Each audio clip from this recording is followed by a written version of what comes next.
Equities is the ultimate category which says invest for the future, beat inflation. Now, what is this hybrid category? It is a mix of debt and equity. Now, why people say, well, why do you need a mix of debt and equity? Whatever I want to put in debt, I put in debt. What I put in equity?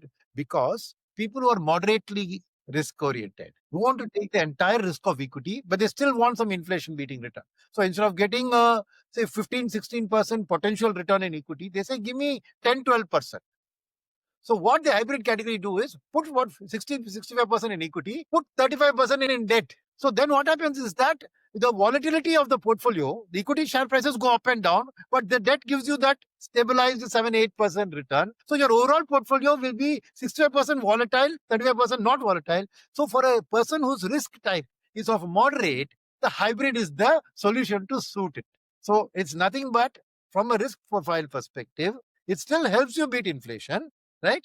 But what it does, it gives up some of the gain to give you some of the comfort that her roz my portfolio is going up and down, I'm having heart attack. No. So I think hybrid funds in between and equity. So now should a person have hybrids compulsory in his portfolio, even if he is of a high risk, right? Now, if you're a very high risk person, not necessary, but you can still keep, and I'll tell you why.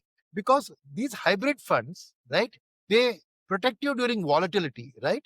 But suppose, let's say for 6 months, let's say the equity is going to give you losses.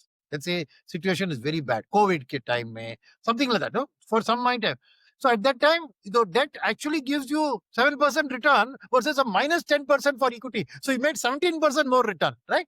So for people who smartly can use hybrids in times of volatility, they can add hybrids too. So it's not just only for moderate risk.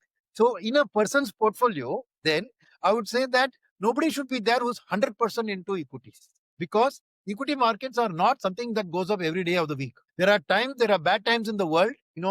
Things happen bad. We can't control those. When there are bad things, debt is the one which comes and protects you. So either you do a equity and a separate debt allocation, which is one possibility, or you do hybrid. And I'll tell you why hybrids are preferable over debt, because I said debts don't carry any tax benefits other than the postponement of tax, correct? But hybrid, because their composition has 60% equity, carry the equity tax benefit to debt. If you want to buy debt to save yourself in troubled times, do it through a hybrid fund, which gives you a tax efficient way of buying debt, so that you get a little bit of that kicker of that tax benefit also. Hybrids do play an important role in the portfolio, because obviously nobody wants to put 100% in a volatile asset class. So hybrids have a key role to play.